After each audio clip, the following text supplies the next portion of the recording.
యాక్చువల్‌గా ఇప్పటివరకు హిడ్మా సరెండర్ అయిపోతే, లేకపోతే హిడ్మా చనిపోతే మొత్తం ఉద్యమం ఖాళీ అయిపోతుందనేది అందరూ గూడా భావించారు. కానీ ఖాళీ కాలేదు. ఎందుకంటే హిడ్మా స్థానంలో బర్సాదేవ రంగంలో ఎదిగాడని జెప్పారు. బర్సాదేవ్ బయోగ్రఫీ గూడా మనం ఆల్రెడీ చెప్పుకున్నాం. సో, బర్సాదేవది గూడా హిడ్మా వాళ్ళ ఊరే. అంటే పూవర్తి అనేది హిడ్మా వాళ్ళ ఊరు. కాకపోతే ఆ పూవర్తి అనే గ్రామం కింద పారా అంటారు. చిన్న చిన్న ఇండ్ల సముదాయాన్ని పారా అంటారు. అలాగా వీళ్ళదొచ్చి ఓయ్ అనే ఒక పార. ఎవరిది బర్సాదేవది. సో, వాళ్ళదేమో పూవర్తి మెయిన్ విలేజ్. సో, అలా పక్క పక్కనే ఉంటారు. ఒకప్పుడు వీళ్ళిద్దరూ కలిసి ప్రయాణించారు. ఇద్దరు గూడా బాల సంఘంలో ఉన్నారు. అప్పుడు అక్కడ రమేష్ భద్రన్ అనే ఒక మావోయిస్ట్ కమాండర్ ఉన్నాడు. ఆయన ఆధ్వర్యంలో వీళ్ళిద్దరూ దళంలోకొచ్చారు. సో, ముందుగా ఒక రకంగా ఈయన నీడలాగా హెడ్మాక్ అని చెప్పొచ్చు. ఎక్కడ హెడ్మా ఉంటే అక్కడ ఉండేవాడు. దాని తర్వాత సెక్యూరిటీ హిడ్మాక్ పర్సనల్ సెక్యూరిటీ వింగ్‌కి గూడా ఇతనే కమాండర్‌గా ఉన్నాడు. తర్వాత హిడ్మా ఎదిగే కొద్దీ హిడ్మా ప్లేస్‌లోకి ఇతను వెళ్తూ వచ్చాడు. అలాగా ఒక రకంగా హిడ్మా అడుగుజాడల్లో నడుస్తూ బర్సదేవ వచ్చాడు. కాకపోతే హిడ్మాకి ఏందంటే చదువు గూడా ఆయన ఆల్రెడీ 6, 7 తరగతులు చదువుకున్నాడు. దాని తర్వాత మావోయిస్టుల దగ్గర ఆయన బాగా చదువుకున్నాడు. ముఖ్యంగా అనురాధ గాంధీ అనే ఆమె ఆహ్, చాలా హైలీ ఎడ్యుకేటెడ్ ఆమె మావోయిస్ట్‌లో ఉన్నప్పుడు ఆమె దగ్గర ఇతను బాగా నేర్చుకున్నాడని చెప్తారు. సో, అలాగా అతను చదువుకోవడం, తర్వాత ఇంటర్నేషనల్, నేషనల్ విషయాల మీద అండర్‌స్టాండింగ్ తెచ్చుకోవడం, దాంతో పాటు చాలా డైనమిక్‌గా ఉండడం, ఒక లీడర్‌షిప్ క్వాలిటీ అనేది హిడ్మాకి సహజంగానే ఉంది. దాని తర్వాత స్థానంలో బర్సదేవ ఉన్నాడు.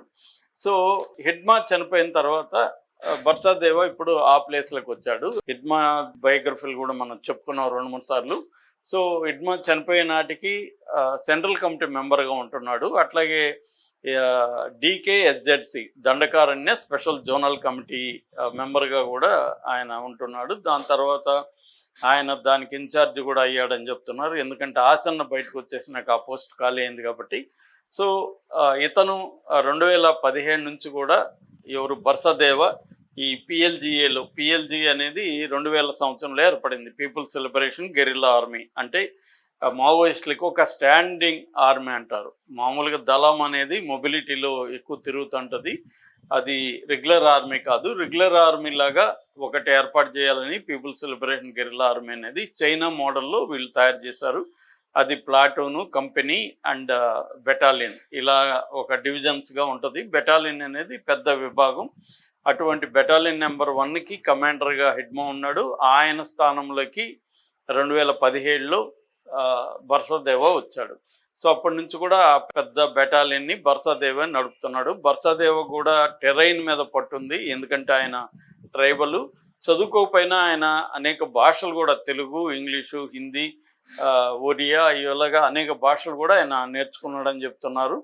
అట్లాగే ఆయన ఏందంటే లాజిస్టిక్స్ మీద బాగా పట్టుంది. అంటే ఈ దేనిని ఎలా ఆర్గనైజ్ చేయాలి, వెపన్స్ ఏంటి, మందుగుండు ఎక్కడి నుంచి సంపాదించాలి, మందు పాత్రకు కావాల్సినవి ఎక్కడి నుంచి వస్తాయి, ఇవన్నీ కూడా బర్సాదేవ చూసుకునేవాడు.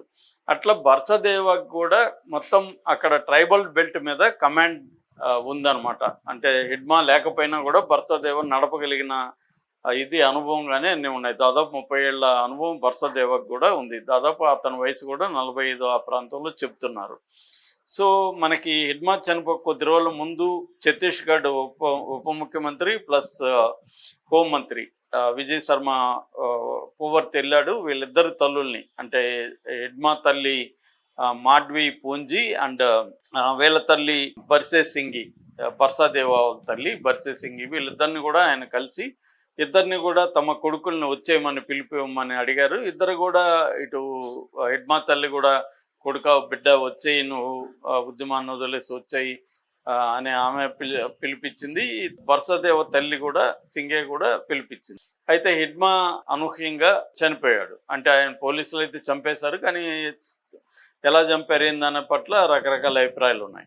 ఇవన్నీ జరిగినాక అంటే హిడ్మాది ఎప్పుడైతే జరిగిందో మొత్తం బస్తర్ ఏరియాలో చాలా మంది కూడా ఇంకా మనం కూడా సరెండర్ అయిపోదాం డిసైడ్ అయ్యారు. ఆల్రెడీ ఎంఎంసి మహారాష్ట్ర, మధ్యప్రదేశ్, ఛత్తీస్గఢ్ సంబంధించిన జోనల్ కమిటీకి సంబంధించిన ప్రతినిధి అనంత్ కూడా ప్రకటించాడు. జనవరి 1న మేమందరూ ఆయుధాలతో వచ్చి సరెండర్ అయిపోతాం.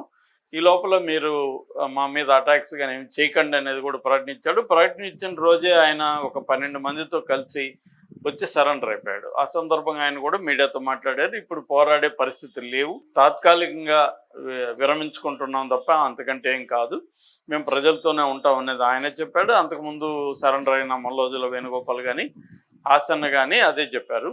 ఇప్పుడు నిన్నటి నుంచి ఒక వార్త వైరల్ అవుతుంది ఏంటంటే బర్సదేవ ఈ రోజు సరెండర్ అయిపోబోతున్నాడు. ఆయన దాదాపు 50 నుంచి 60 మందితో తన బెటాలియన్లో ఉన్న వాళ్ళందరినీ తీసుకొని వచ్చేస్తున్నాడు. ఆయన దాంట్లో చాలా ప్రముఖులుగా ఉంటున్న పాపారావు కావచ్చు, చంద్రన్న కావచ్చు, కేశ కావచ్చు, మంగుడు కావచ్చు, ఇలాంటి లీడర్లంతా కూడా వాళ్ళు వివిధ హోదాల్లో ఉండే military and Maoist party leaders వాళ్ళందరూ కూడా బర్సదేవతకు కలిసి వస్తున్నారు. వీళ్ళ కోసం జగదల్పూర్ వరకు ఒక గ్రీన్ కారిడార్ని కూడా ఏర్పాటు చేశారు పోలీసులు. అంటే గ్రీన్ కారిడార్ అంటే వాళ్ళ మీద ఎటువంటి అటాక్స్ కానీ ఏమి జరగకుండా సేఫ్టీగా పోలీసులే రక్షణలో, అంటే పోలీసులు అంటే ఇక్కడ పారామిలిటరీ వాళ్ళు, వాళ్ళ రక్షణలో వీళ్ళు జగదల్పూర్కి కానీ నారాయణపూర్కి కానీ చేరుకునే అవకాశం ఉంది. సో వీళ్ళు సరెండర్ అయ్యే అవకాశం ఉంది నైట్ లోపల అనేది చెబుతున్నారు. లేదు వాళ్ళతో కొంత మాట్లాడినాక రేపు ఎల్లుండి కూడా సరెండర్ చేయించుకోవచ్చు. ఏదేమైనా ఖచ్చితమైన ఇన్ఫర్మేషన్ అన్నట్టుగానే, ఎందుకంటే ఈ బస్తర్ ఏరియాలో మావోయిస్టులో పనిచేసే అనేక ఛానళ్ళు, యూట్యూబ్ ఛానళ్ళు కూడా ఈ విషయాన్ని నిన్నంతా కూడా లైవ్లో చూపించాయి.